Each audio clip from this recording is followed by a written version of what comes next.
And good morning again. I'm Deborah McGoy, Vice President of University Relations here at UHD, and I have the privilege of working alongside President Blanchard and other esteemed UHD colleagues to produce these important events. Today's event is the 14th installment of the University of Houston Downtown's President Lecture Series. So let's give that a round of applause. 14th installment. Now, as many of you know, the President's Lecture Series brings together the university community to reflect on topics that are relevant and important to all we serve. Today's topic is especially important: creating strategic partnerships for a vibrant downtown community.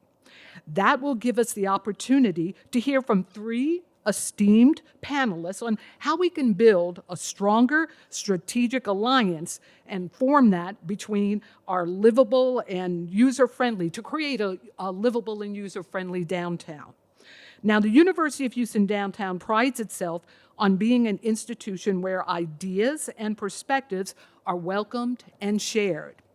Through these platforms, we create the opportunity for those in our campus community and the community at large to listen and to interact with policymakers and leaders of industry, as well as with local and national experts, so that we are better informed and equipped to take on the challenges of an ever-changing city and world.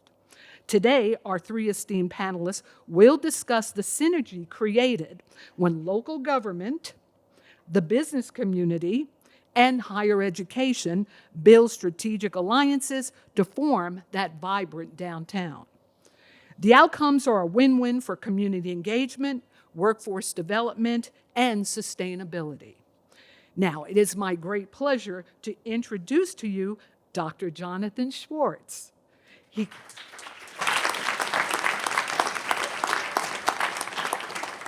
has a fan club, we see.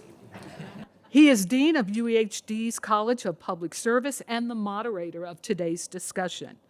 Here's a little bit about Dr. Schwartz and his background. He has served as the president of an American Psychological Association division. He's associate or has been associate dean of graduate studies at the University of Houston's College of Education and associate dean of research at New Mexico State University. Dr. Schwartz is a fellow of the American Psychological Association and was awarded a Lifetime Achievement Award by the American Psychological Association for his work in prevention. As one who served previously as a co-founder and executive director of the Advancing Community Engagement and Service Institute, and as the lead for the University of Houston's Educational Third Ward Initiative, Dean Schwartz is an ideal moderator for today's important discussion. With all that said, Dean Schwartz, the floor is now yours. Thank you very much, Ms. McGaw. It's my pleasure to be moderating today. It's a very exciting panel, and I'm gonna be briefly introducing our esteemed panelists, and then we're gonna get right down to the questions. So buckle your seatbelts, it should be a good one today. It's truly my pleasure to introduce the panelists for our conversation on creating strategic partnerships for a vibrant downtown community. Elected in December 2015 and overwhelmingly reelected in December 2019, the Honorable Sylvester Turner is Houston's 62nd mayor. Due to term limits, Mayor Turner's time in office will end January 2nd, 2024. After two successful four-year terms, during which he forged effective public-private partnerships and expertly managed significant challenges, including budget deficits, homelessness, natural disasters, and the global COVID-19 pandemic. In the face of these challenges, Mayor Turner repeatedly passed balanced budgets within the city's fiscal constraints. His One Safe Houston initiative successfully decreased the year-to-year number of homicides and overall violent crime rate, and his climate action plan, the first of its kind in Houston, has made our city a leader in the global energy transition. Mayor Turner's accomplishments are too many to share during our short time together. He is a prolific, nationally recognized leader and we are honored to have him with us today. Thank you, Dean.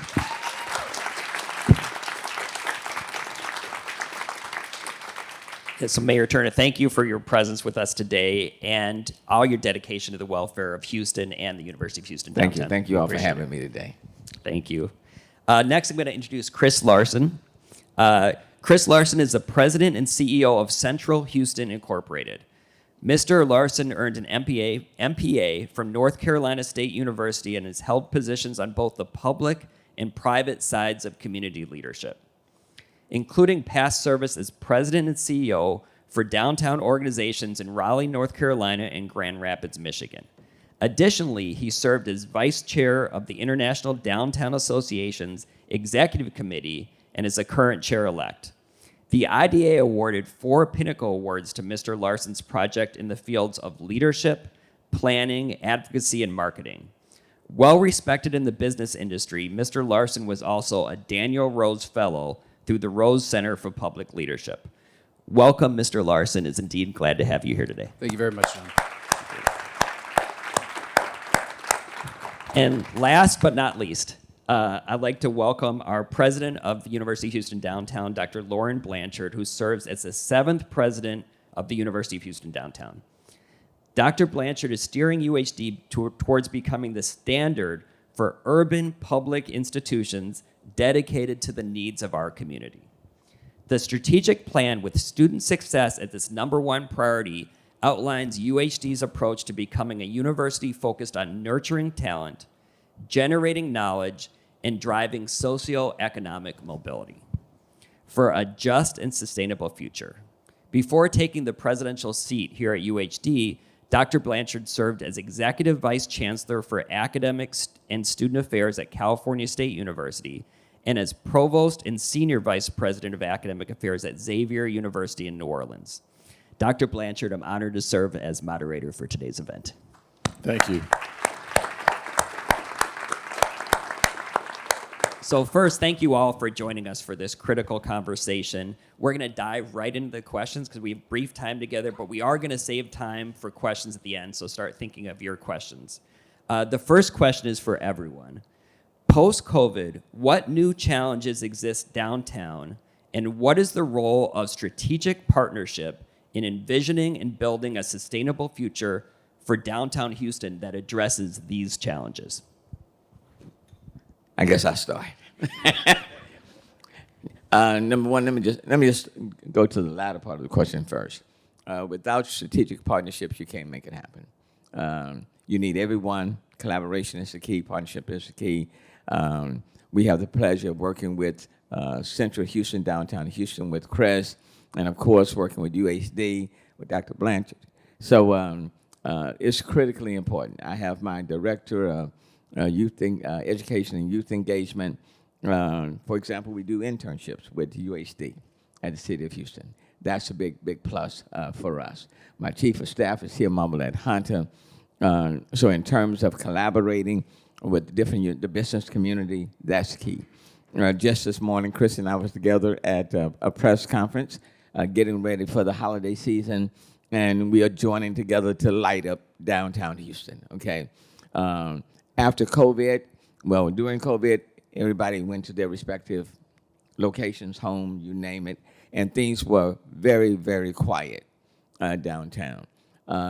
Post-COVID, in part, we're trying to bring people back, get people back into their respective businesses, because quite frankly, without the people, the restaurants can't function.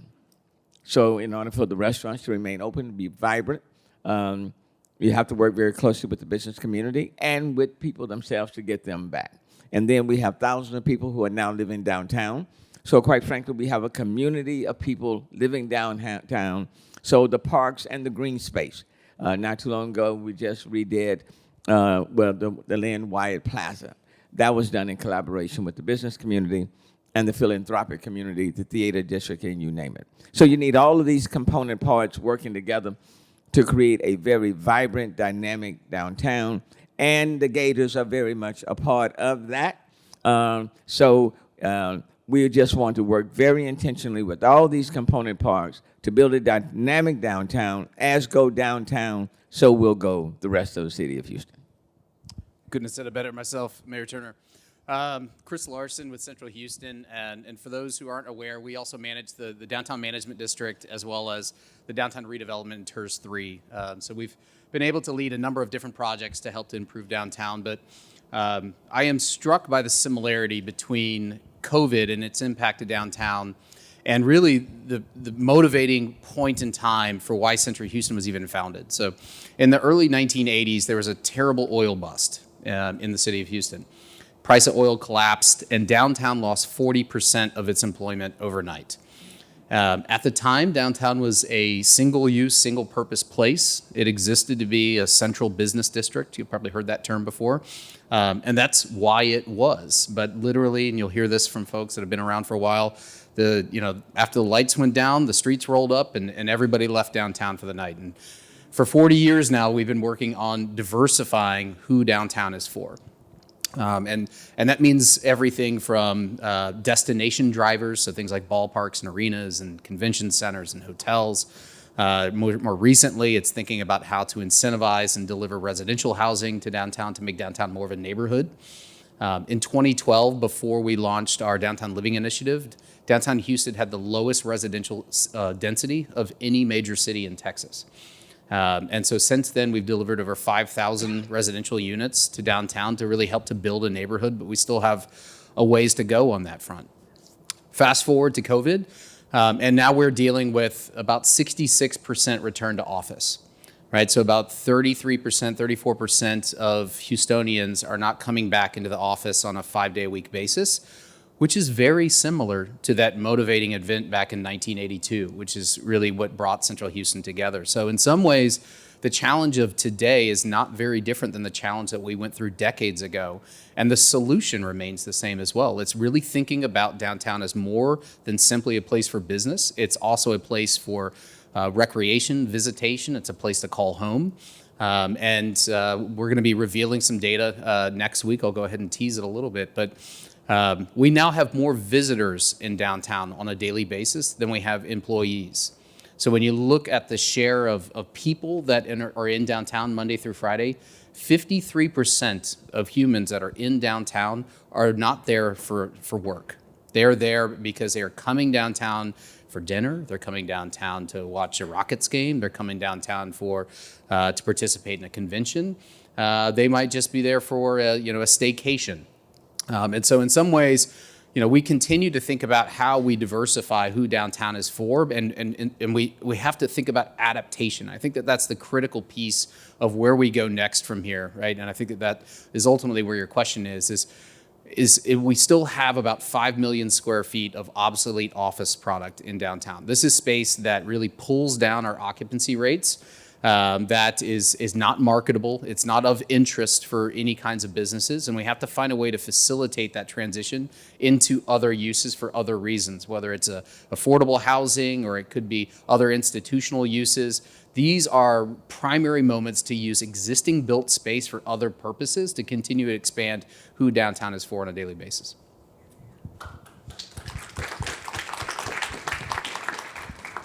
So far, we've heard from our panelists that retail spending has been problematic since COVID.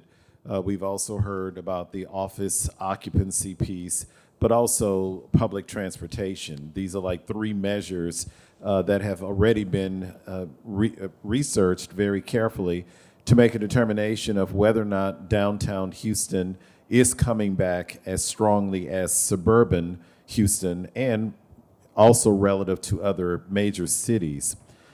There are those recommendations that you see out there, as you just heard Chris Larson mention, about how do we transform some of those spaces into residential areas and also recreational areas. I say that, one of the things that when we talk about the whole partnership piece is really understanding that how can we better find ways for each of the partners within the business community to understand ourselves as being extensions of one another. And so what I can say, Mayor and Chris, that for higher education here at the University of Houston downtown, we are 14,000 students strong here. We have come back. And even in terms of our full-time students, that we've got the vast majority of our students now are full-time, and that more importantly, you'll find very easily as well that when you look at our faculty and staff base, we've got about 1,500 faculty and staff, majority of them who come to work here on a daily basis. So why do I bring that point up? I bring it up because if we see each other as extensions of one another, then certainly the retail piece and going out to eat on a daily basis should not necessarily be problematic. We should be finding ways that we can make that natural connection. Obviously, at the surface level, what comes to mind right away is a discount program. That UHD students, you come and eat at our place, and you get a 5% discount or whatever the case is. That's at the surface level. But also just recognizing as well how essential it is for our students to be engaged in experiential learning. So a lot of these businesses that we've got here, that we really do want them to recruit our students, not only for internships. I know students really want internships more than anything else, but also just for service learning, because many of the businesses have a community arm to it because they want to make sure that they are working to uplift the surrounding community. And frankly, our students have the same goal, and be able to work through businesses to uplift the community through our students is yet another way in order to do that.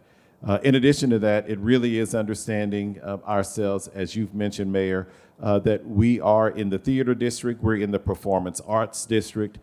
We've got one of the best O'Kane art galleries that you can ever possibly think of right here on our campus. We've got a thriving theater department that works very closely with the Houston Opera. All of those things bring about a greater sense of synergy and energy that I believe would well serve this downtown community even further if we can find ways to deepen those kinds of relationships and opportunities. If I can add very, very quickly, I will say to you is that we are working to redesign the inner core of City of Houston, and specifically even the downtown area, to make it much more livable, to provide more outdoor space even for the restaurants, to make it more affordable, because yes, thousands of students and faculty at UHD, it's important for this core to be affordable, to enable people to live downtown, because what we are finding is that younger community, they do want to live close to downtown. So to make downtown much more vibrant and attractive, as Chris was saying, because I grew up in this city, 5 o'clock, 5:30, gone. And we have worked in large part, to reverse that. But we have to work to make downtown even more vibrant. I will tell you that as the work continues to take I-45 around downtown, that's going to be a major step, and we got to do it right. And then Houston First, billions of dollars will be spent over the next 10 years to change the front of the convention center, to have a front door, outdoor, more park space, more green space even in the downtown area, to make it much more attractive for those who are working downtown and to attract people to even come downtown. And that's why the lighting, the holiday lighting, the decorative stuff, all are very important, because you shouldn't have to go to the Galleria area or some other area. Downtown should be just as attractive as any other place in the city of Houston. Thank you. Those are great answers, and there's so much there to dig into. But my next question is going to be for Mr. Larson. And this is, I think, a natural transition from what we just talked about. From your perspective, how do we attract and retain businesses in the downtown area? So that question has multiple answers, and I think it depends on what category of business we're talking about. So, and I'm going to try to put them in two big buckets. So one would be occupants of office towers, so thinking about corporate businesses, and then maybe small businesses that would be more at the storefront level. So thinking about like eateries and cafes and services and those kinds of things, because they're different. There's different answers for that. The first I would say is on the office tenant side is that we really have to lean in on where we can be competitive and where we can see opportunities to further diversify from oil and gas. And when you look at the composition, the overall share of companies that call downtown home, about 60% of all of our employees in downtown are still related to oil and gas business. And that's great for Houston because it remains a strength. It also makes us very, it challenges our ability to be resilient when the price of oil drops. And that's always been a challenge for us. So thinking about energy transition-based businesses, I think, is a real opportunity for us, particularly when there are a lot of engineers right now that are migrating away from traditional oil and gas businesses and moving into more sustainably produced energy sources because it more connects with who they are as a person, it connects with their value set. And it turns out that those kinds of people are also very mindful about things like their own personal energy utilization, particularly when it talks about transportation and how they want to get to work. Downtown Houston is the only employment center in the region that is connected to all forms of transportation. If your company is serious about providing options for its employees, downtown is the only answer for that. And that's something that I think that we have these competitive advantages that we've not really exploited from an economic development standpoint. For something that would be true of both the small business and the large business, I think it comes back to that question about partnerships. And I neglected to say that, in 40 years of Central Houston's work and really attracting some of the big boxes and the game-changing elements in downtown, all of this work has been partnership. And it's been partnerships between the city. It's been partnerships like with multiple entities, private sector, philanthropy, and others to make these things happen. And so it is a strong foundation of partnership within the city of Houston. Almost everything requires a partnership, quite frankly. But the city's role in many cases in economic development is just to make it as fair, clear, and predictable as possible. And that almost costs nothing, but it's a mindset of how the city's economic development team can approach opportunities to locate businesses in downtown, is to make permitting processes, make any access to incentive tools really as fair, clear, and predictable as possible so that you don't pick winners. You're really identifying how you open up the opportunity for anyone that wants to participate in that downtown economy. The third one I'll talk about is the small business, and that is going to be the hardest nut to crack. And that's for a couple of reasons, is that when you look at who patronizes those small storefront businesses, generally speaking, they're going to be people who live closest to those businesses. And so in real estate, there's an old adage that retail follows rooftops, right? And I go back to that notion of downtown is still emerging as an urban center, right? We have 11,000 residents in downtown right now, and that puts us probably barely in the top 50 for American cities for downtown residential population. We have a lot of work to do on that front. If we were really punching up to our weight, we would be at about 30,000 downtown residents, which would open up the opportunity for lots of other kinds of businesses that people are looking for. And so the most important thing that myself and my team can be doing is continuing to grow the residential base. And it's not as simple as just delivering new product. You have to develop a diversity of new product type to appeal to more people, because otherwise you are appealing to only a particular level of income earner, and there's only so many of those people to go around between multiple options at that level. And so that means that we have to think about diversity of housing typology as well as the attainability of pricing. And to be much more intentional in that space. And that means that you've got to really bring a lot of different tools to the table to be able to solve some of those puzzles. And each one of those projects is its own kind of puzzle. And you've got to layer on multiple capital sources to make that work. So, sorry, I'm getting way in the wonky weeds here, but it really comes down to the best thing that we can do for storefront businesses is continue to focus our growth on residential. The other piece that I would say is that we also need to focus where we put our efforts in retail, in storefronts. And that's where downtown has a legacy of land use planning that's a little sporadic. And so you have all these different moments that are smeared all over the place. But we have these really opportunities on things like Main Street. Main Street is the only corridor in downtown that has continuity of storefront access. And so that's called clustering for storefronts. That's where you can be successful because retail wants to be around other retail. They need one another to be able to coexist so that they're not responsible for driving all of their own demand to their own front door. That's why one of the most important projects that we're working on in partnership with the City of Houston is this idea of a Main Street promenade. And so that would be permanently closing Main Street to cars and then creating a much more protected pedestrian environment that will connect basically the front door of UHD all the way down to the heart of downtown. And so that's something that we're working on right now and hopefully have delivered before the World Cup. Thank you, Mr. Larson. That's a great answer. I love the idea of a competitive advantage. I love that frame of Houston in bringing industry here. And so I'm going to piggyback on your answer, Mayor Turner, building on what Mr. Larson has shared.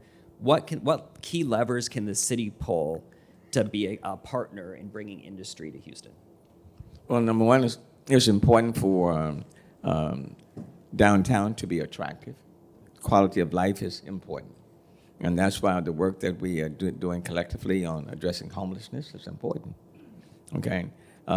So you want the area to be attractive. You want people to feel safe. You want it to be inviting. You want it to be beautiful, the quality of life, the parks, the green space. All of those are key ingredients to holding on to people downtown, attracting people downtown, and attracting businesses. I promise you that with the sports facility, redoing the, let's say, the convention center area, the work that we're doing on Bagby, if you make this area attractive, then the employees of businesses want to be where the action is, okay? Because what's happening when Exxon moved down to the Woodlands,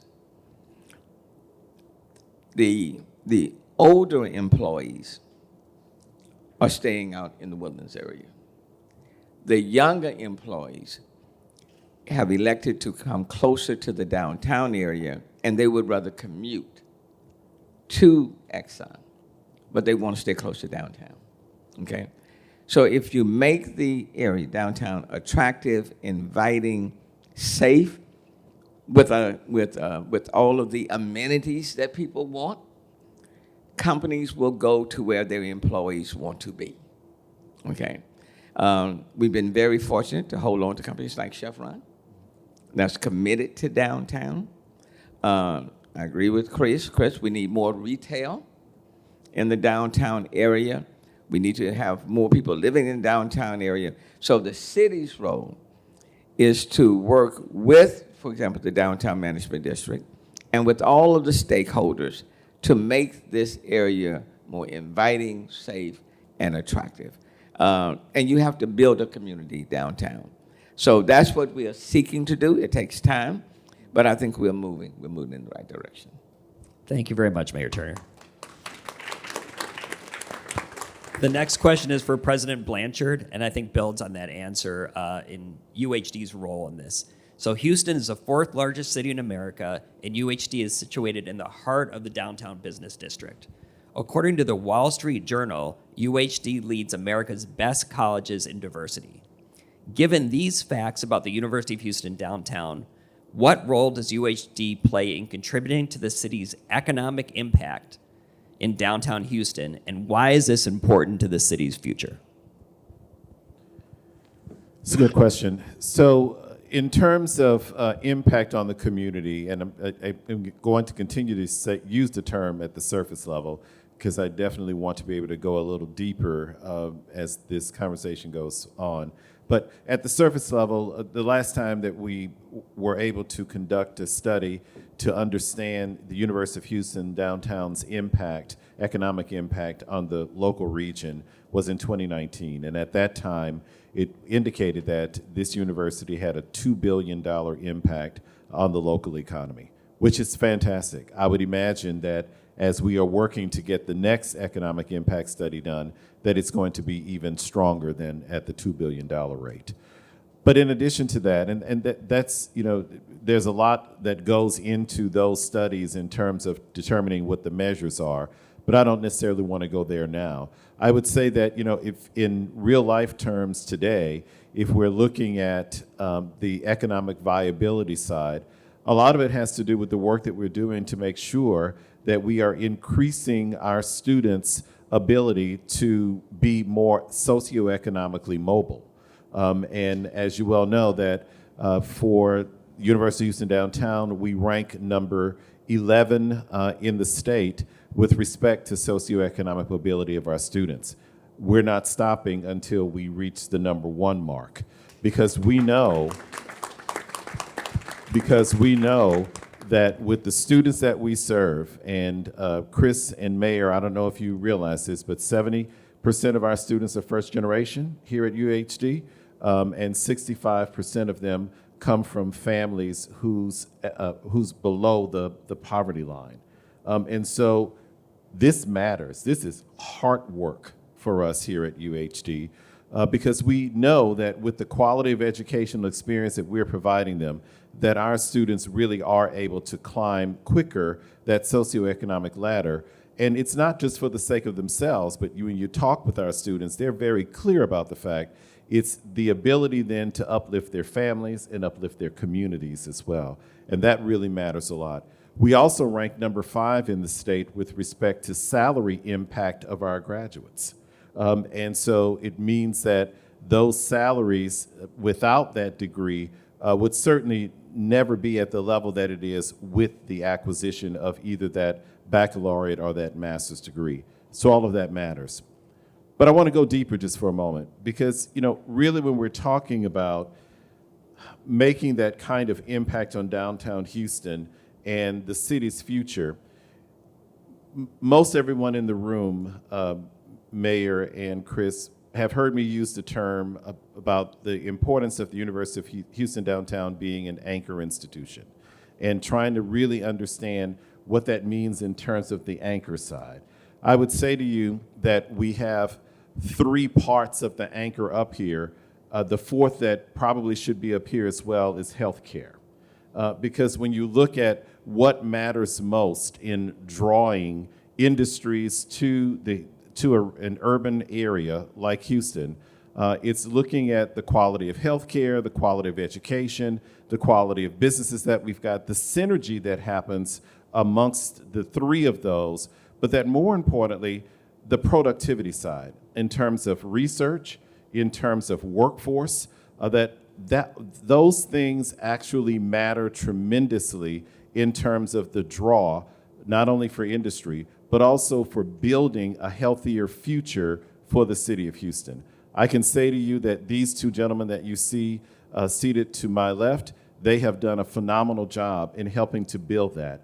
But I know that we still have room to go, and that when I talk about the educational side, yes, I'm myopic in talking about University of Houston Downtown because it's where my passion lies. But I know that we really have to be thinking how we work across education, both higher as well as K-12, to ensure that that quality component is there, and to also make sure that we understand our role with respect to ensuring that we are preparing people for jobs right here in the Houston area, but more importantly, preparing them to be leaders in those roles to really help to continue to move this city forward. Thank you, President Blanchard. And the next question is for everyone, and it's related to what President Blanchard just said. As each of you representing one of the major arms of being an anchor institution in Houston, share what you see as means to strategically partner in addressing community concerns such as public safety, homelessness, and beautification. And all of those things are integrated. We have, and the city of Houston, I would say, is the nation's model in addressing homelessness. Now, does that mean that every person that's living on the street is no longer there? No. But we're making significant progress. It is a very intentional, humanistic sort of model where we are providing housing for people, regardless of what their underlying ailments may be. And so since 2011, 2012, we've reduced homelessness in the city by 65%. So we're moving in the right direction.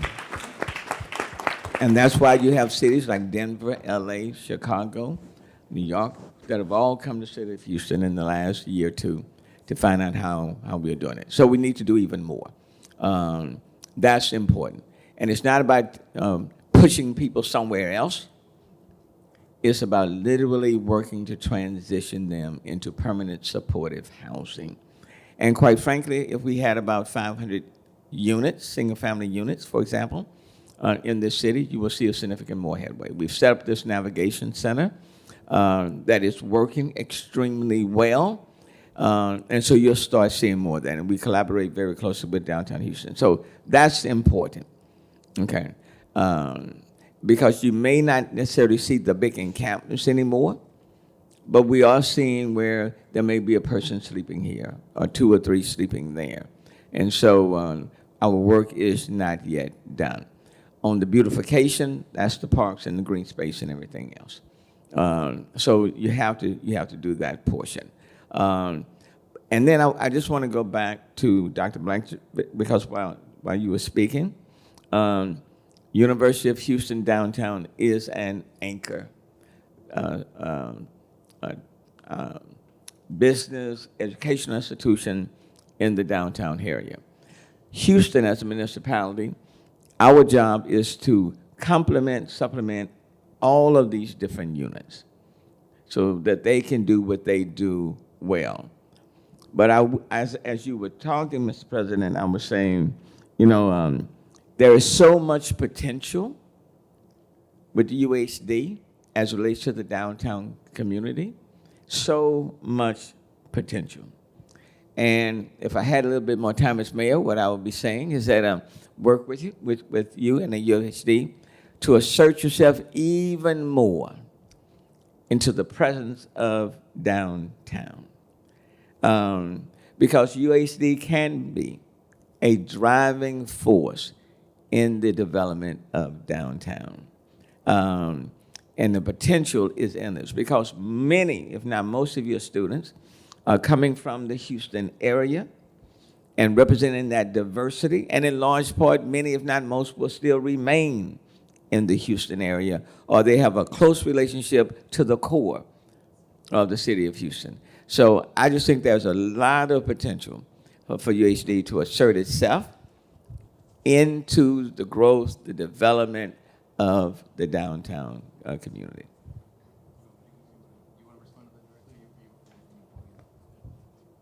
So thank you, Mayor. I could not agree more in terms of, the ability for us to find ways to assert ourselves more. I'll make a connection. It might not be a fair one, but, between beautification and wayfinding.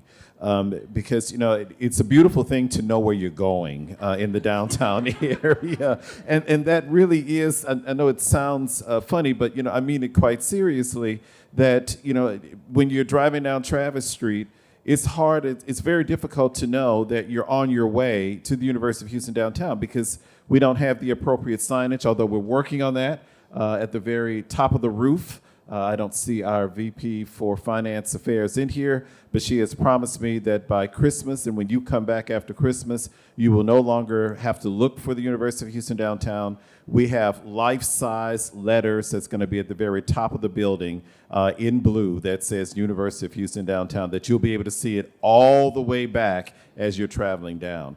But the bigger piece for me is just understanding the beauty as well of understanding how to get to different places within the downtown area where it's crystal clear that this is the way to do it.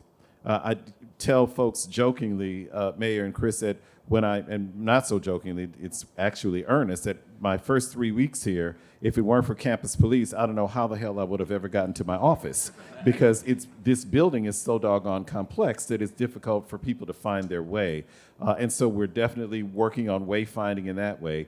But, how do we make sure that UHD not only asserts itself in terms of its programs and its best practices that it's got, but also asserts itself in helping the community, the larger community, to know why it's so important, higher education so important to the downtown area. And there are lots of ways that we can do that. Certainly, I will say that when we look at the public safety side, I'm really proud of the work that we have done in the area of criminal justice. The two people seated to my left probably do realize that University of Houston Downtown has the only criminal justice program in the city of Houston, both at a baccalaureate and master's level. But also, it really emphasizes through a lot of the work that we do, not only within the criminal justice program, but also with the police academy, as well as with our own campus police officers who are also HPD police officers, that they really spend a lot of time on the notion of safety. We recently had a conference here that was open to the larger community. It was a packed house because people are very concerned about safety in the downtown area. And that particular conference really showed some great strategies through the voices of those who deliver safety on a regular basis, of all the things that we can do collectively to improve safety conditions in the downtown area and beyond. I agree with the mayor when he said that there's an interrelationship amongst the three things that were mentioned there about public safety, as well as homelessness and beautification. On the homelessness front, I say that, it's hard to talk about homelessness, and first of all, with the great work that the city has done in this area, without also being very mindful of mental health. And so we see that every single day as we drive to this campus. And not only see it, but interact with it, right? And trying to find ways that we can really provide more resources around mental health, and also suicide prevention, which is very prevalent in this area where we are here at UHD, because it matters to us not only in terms of the community approach, but also it matters to us in terms of our mission, in terms of who we are, the care that we give to our students and our faculty and staff, that it's not just contained within this building. It actually extends outward as well to make sure that everyone knows that this is a place, not only that they belong, but a place where they can thrive and really know that they are valued. And so I will say to you, Mayor, that one of the things that I'm most proud of is that, we have had, in this campus community, have heard me say this, we have had a number of suicide attempts and regrettably successful suicides since I have been here at UHD, and it has really boggled my mind. And while I say that none of those have been specific to UHD campus constituents, it still bothers me to no end to know that that number has been so high. The one attempt that actually was not an attempt, it was successful, that really got my attention was we had an individual who hung himself on our campus, on the walkway and the bike trail behind one of our buildings. There was a tree, and he regrettably hung himself there very, very early in the morning, and our police officers were able to recognize that it was a successful suicide. The young man had a bag. He left a bag, and in the bag, as the police officers searched it, they brought the note to me that the young man had written, and the note simply said, "God forgot about me." And it touched me so deeply, and I said, never again that we are going to find ourselves in a position where people feel that in any close proximity to this university, we don't want anyone to feel that they are forgotten.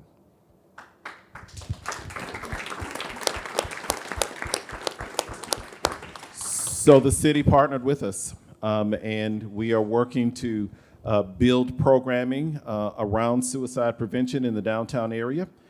We see it so commonly here that I don't want it to become something that's naturalized, that we think that it's okay. It's not okay, but with the help of the city, we really are moving forward on that front. And in my mind, again, none of this work that we can do around beautification is going to matter if we don't address some of these other issues that we're talking about around homelessness, around mental health, around public safety, that they all have to work synergistically to create a better, beautiful corridor here in the downtown area.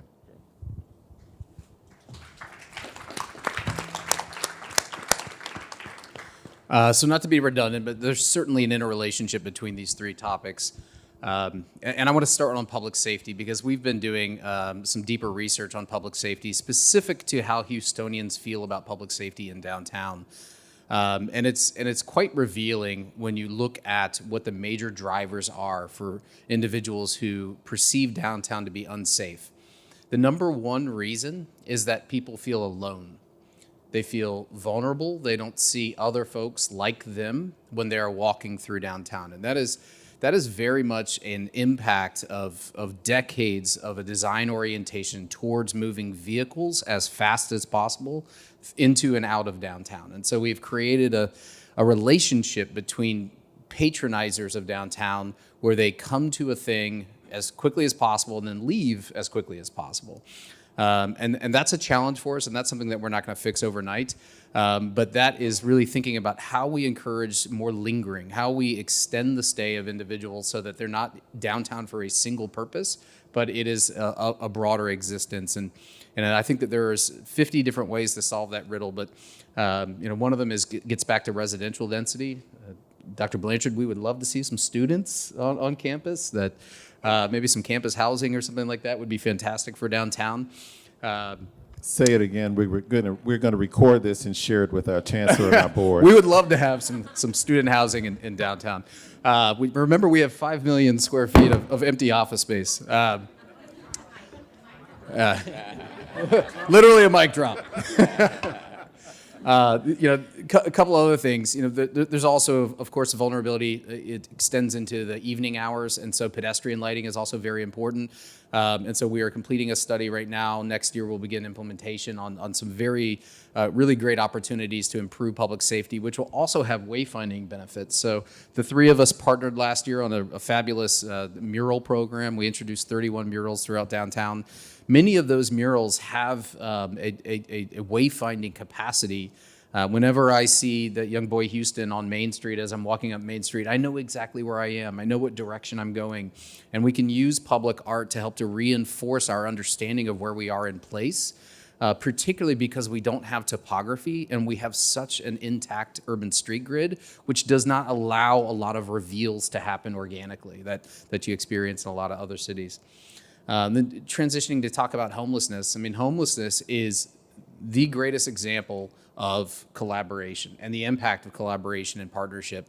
And just to pull up the curtain a little bit, just so that folks know about really one of the ways that happens is there's a group of 30 different organizations that meet monthly. And this began right before COVID set in. And they are the leaders of every organization that deals with homelessness, from mental health to the city to the county and others. And this is so critical because you have individuals who put aside their egos, put aside their individual opinions and say, what can we agree that success looks like? How can we acknowledge where there are fissures and breakdowns in our system, and how do we repair those in such a way that we're not stepping on each other's toes, but we're helping lead this structural system in a different direction that improves outcomes.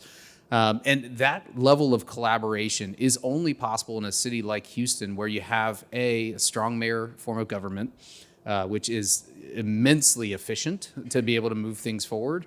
But then also you've got a high level of pragmatism in the private sector that basically says, a good idea is a good idea, and let's move on a good idea. And so those things come together to help to really ensure that with limited resources, we're able to agree on what success looks like and then organize ourselves around how do we each play our independent roles in producing something that is a broader production that we can all be proud of in the end. Lastly, around beautification, and this is something that I think Houston is second to none for major American cities. It's one of our programs that cleans the sidewalks, does all the power washing. We even pick up the trash from businesses in downtown. We maintain the public realm. We plant hundreds of thousands of flowers. We trim the trees, yada, yada. We do all of that stuff for downtown, and it's a privilege to be able to do it all. I do think that there are continuing opportunities for really retrofitting the public realm, because it's not trash. Like, trash is not our challenge. It is the building conditions. It is things like prohibitions on certain kinds of signage. There are other sort of material challenges that limit our ability to have an appealing public realm. And that appeal is critical because as we think, and going back to that vibrancy issue, vibrancy is the panacea for your public safety problems. We don't actually have numerical public safety problems. It's not an unsafe district. What we have is perception issues, right? And the more regular folks we can get out walking in the environment, the more it's going to overcome some of those perceptions. And we can also do that by making the walking experience more interesting, right? And so how do we retrofit, redesign, reconfigure the way that buildings relate to the public realm? That's a big part of helping to create an interesting experience, because if in 2 or 3 blocks your eyes don't have anything to do, you get bored, right? And you start thinking about how you wish you drove or you'd taken some other way to get there. But if you can create a fascinating experience that allows your imagination to be captured and allows you to escape your own thoughts for a moment, that's what helps to incentivize walking. And those are the kinds of things that we're working on that really helps to underscore the interrelationship between the 3 items. Thank you. Mayor Turner, as your term comes to an end, do you see any missed or incomplete partnership opportunities? And what's your hope for the future of downtown Houston? Well, you never say mission accomplished. I don't care who you are as the mayor of the city of Houston, there's always something to do, okay? So you never get it done. What you hope is that you can pass the baton to the next person and you're further ahead than when you started. So there will always be a need for collaboration and collaboration building. That's never done.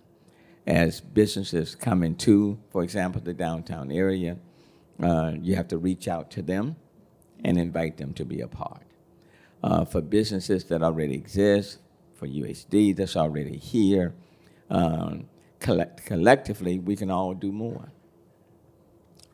And there is no question in my mind that, for example, UHD, there are businesses that can partner with UHD and to work to find ways to encourage students here and the faculty to come and patronize them. It would be good, for example, for the Rockets, for example, or for Minute Maid or Houston Dash, since they're all downtown, to carry UHD logo, just because we're all downtown, to show that collaboration and that partnership, okay, since we all are downtown based. So, and there are other ways. The city of Houston, for example, in our Hire Houston Youth Program, an internship program, we can build on that.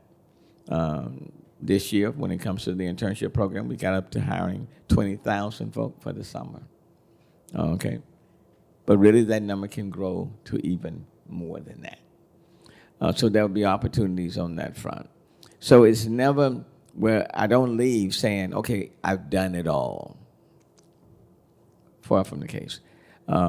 Mental health funding, I agree with you. There are things that we can do locally, working with our nonprofits in this area.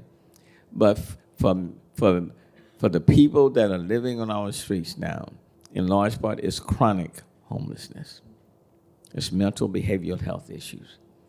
And you need substantially more mental health funding. Well, that comes from the state coming down. Because you can't address their holistic problems without that mental health funding. And quite frankly, and it needs to be provided not when someone is on the street, but when they are, when it's starting to occur and before they go through the pipeline and find themselves on the street.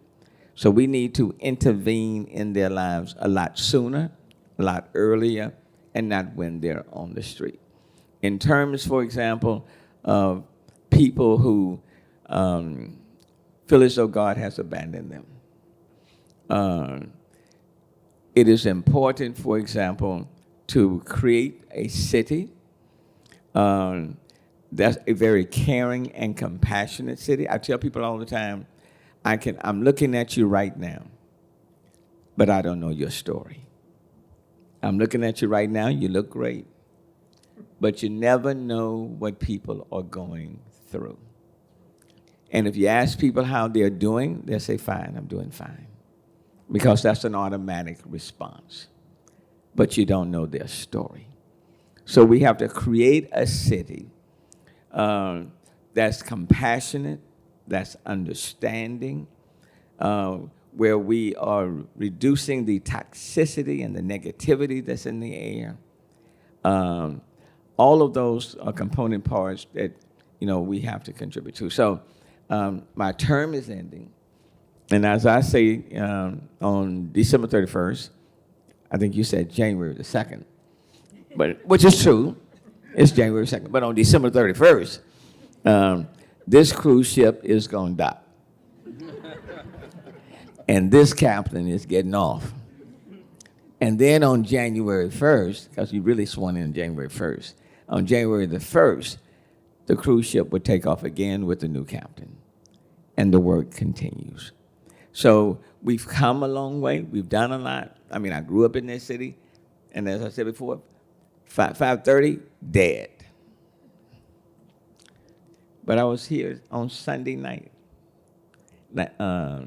this past Sunday, and there was a lot of activity downtown at Sunday night, which was good, nice.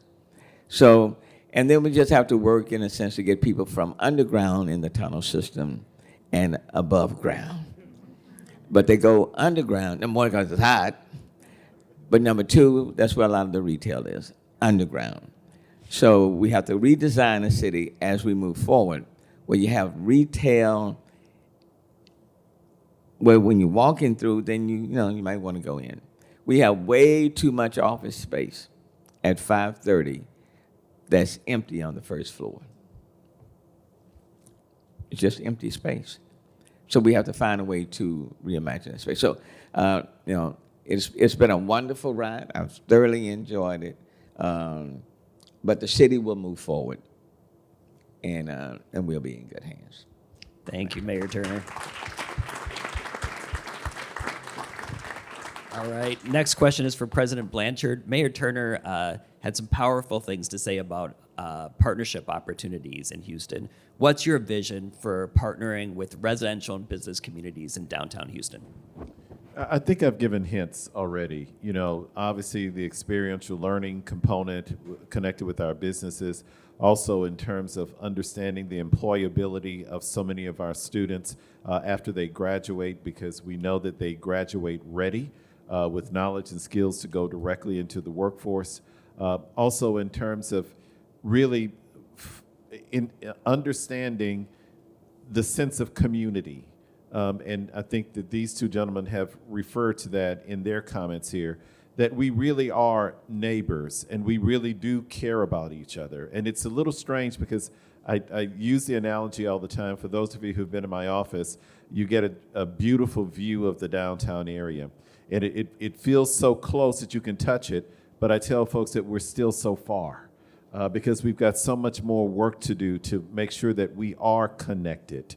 As one, not only with those businesses, but also with the communities, the neighborhoods, and how we bring it all together that in such a way that we really understand and know each other and care for each other and help to build each other. So those are some of the things I can think of right away. I know we're running out of time. Let me just mention one quick thing. Mayor, you mentioned the fact of ensuring that maybe we can have our logos on different buildings before the captain leaves the ship. We're about to celebrate our 50th year anniversary, and we love to put signs on the light posts down Main Street. So I'll be coming to you to see if we can make some of that happen as we are able to get our name out there before the 50th year anniversary. Oh, I'll have to give you a proclamation. When is it? When is the 50th? It's actually we're going to celebrate the whole year. It's in 2024, all of 2024, but the actual day is in April of 2024. Is that right? The founding, yes. So we'll be 50 years old. Well, I may take that away from the next mayor and do it early. Hear, hear, hear, hear. We're getting some business done today. I love it. All right, so I'm going to ask one last question to the group, and then we're going to move to closing statements just for time's sake. So let's shift gear and talk a little bit about the looming TxDOT project. What do you foresee as the impact on downtown Houston? What are the opportunities? What makes you pause? I've always said if it's done correctly, it can be transformational. And when you're taking I-45 around, and I think it will go around UHD, it will go around UHD, it can be a very connecting influence. And for me, the focus is not on the freeway construction. The focus is on connectivity. The focus is on putting in more caps, green space. Okay, for me, the focus is on where you take the Pierce elevator and you can turn it into like a Highline Park with a lot of things that are taking place on that front.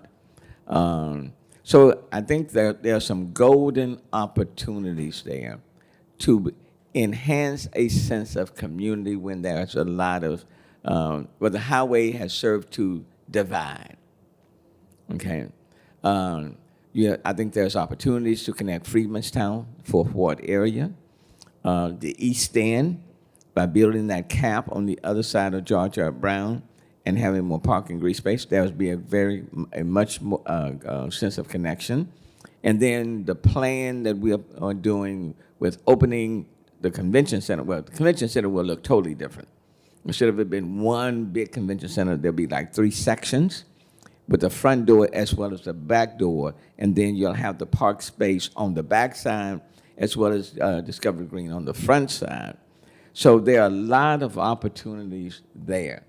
Quite frankly, I'm looking forward to it, but it is going to require hands-on by the next, mayor, city council, all the stakeholders. You have to be hands-on, or it can get away from you.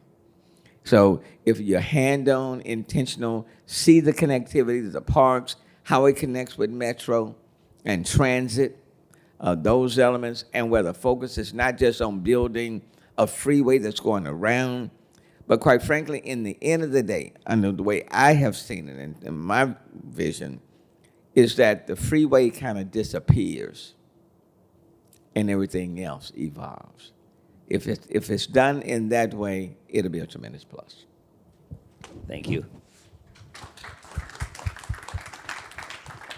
So the mayor is exactly right. I mean, it's a profound opportunity to really reconnect neighborhoods with downtown.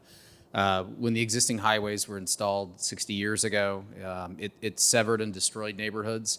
There's a lot of work that needs to go into helping to repair and reestablish those connections.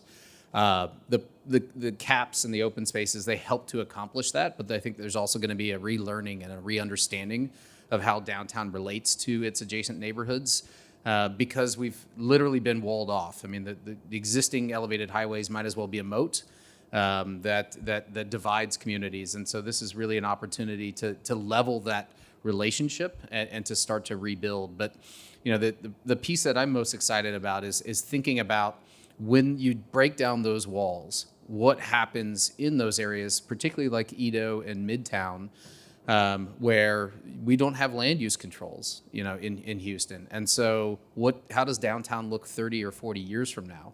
You could almost start to see it beginning to swell and becoming larger, particularly with the investment that's going to be happening there around the GRB.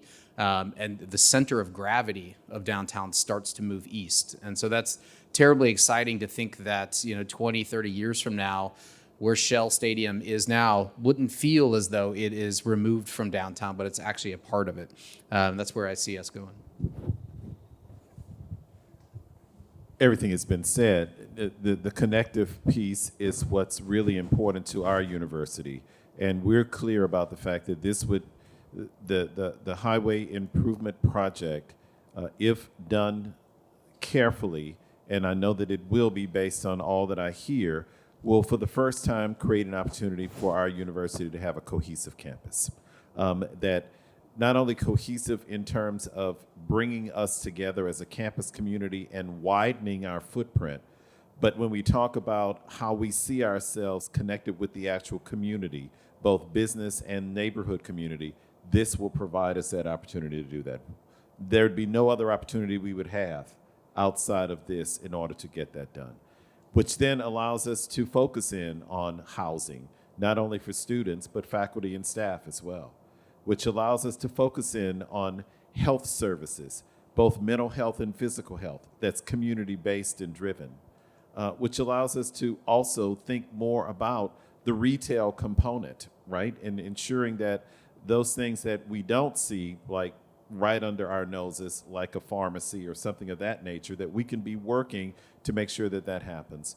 And that most importantly for this university as well is creating more opportunities for students, not only in terms of on the employability side and the experiential learning side, but also looking at it in terms of how much innovation and entrepreneurial experience that many of our students have, and to help to build that and to move it forward.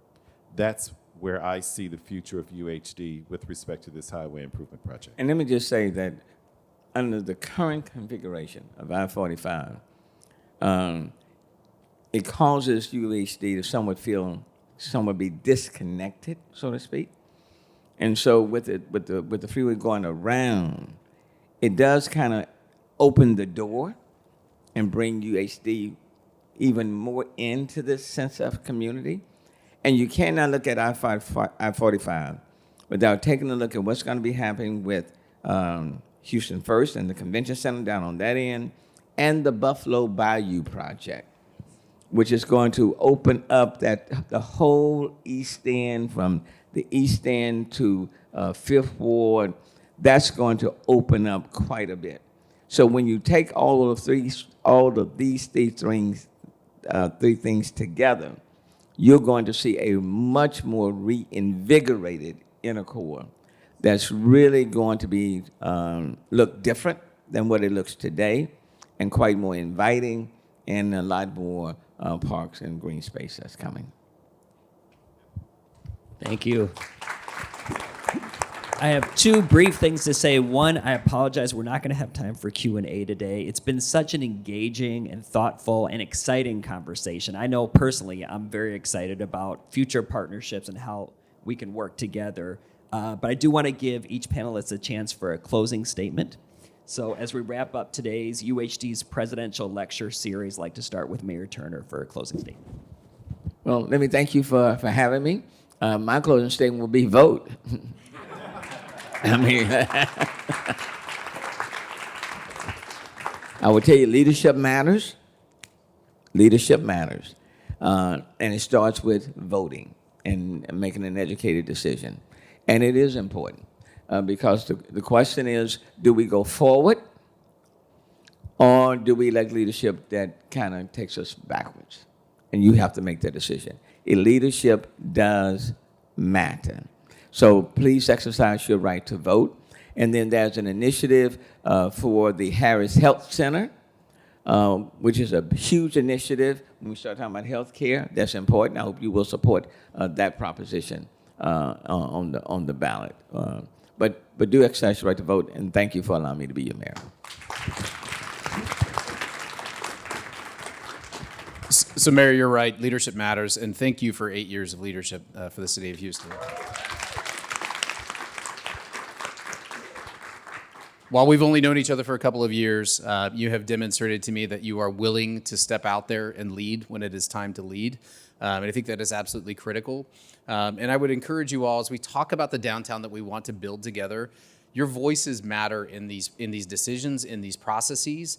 Because if you do not participate, if you do not vote, right, if you do not participate with local government, if you do not participate in opportunities to shape the public realm, to talk about these changes and how we make these changes together, your voices don't matter. They won't be heard. People will make assumptions about what you might have said rather than hearing your voice say them. Because what we're talking about right now is profound changes to our city. We're talking about things that are a departure from the way we approach city building in the past and what it will take to get us forward. And so if these things matter, if these are the kinds of places that we want to build, we need you all to participate, and it starts with voting in November. Thank you. My final comment is brief, and that is the whole is greater than its parts. And if anything that we walk away from today is really understanding how we are much better and stronger when we work together, as opposed to the divisions that we in siloed approach that is often taken. And I say that even in terms of what you have heard from the individuals that sit before you today, and using the terms compassion and passion, but recognizing that they are models of both compassion and passion and really wanting to make sure that community matters. So I just want to say thank you all for being here today. Thank the two of you. Mayor, I recognize that this is probably the last time that you'll be coming to UHD as mayor to talk before us. And in that role, I just want to say thank you so very much. You have been an absolute stalwart advocate for the University of Houston downtown, a support to me as the leader of this campus, and for the overall community. And Chris, I'll say that you have never told us no on anything that we've asked, and that with your leadership, I am confident that the downtown of Houston, Texas is on its way forward. So thank you all very much. Thank you, Dr. Blanchard, and thank you, panelists. Dean, thank you. Mayor, I think our president said it well. We are going to miss your support of UHD. It's been very evident these past 8 years. Just recently, as you know, we named you a friend of UHD at our Alumni and Friends Dinner. And, once you're a friend of UHD, it's for life. It's for life. So we appreciate your offer of a proclamation. And we may well take you up, and I believe you'll have a lot of support for that. So we welcome you. The door is always open. And thank you, Chris, and thank you, everyone, for being here today. That concludes our program. Have a great rest of your afternoon.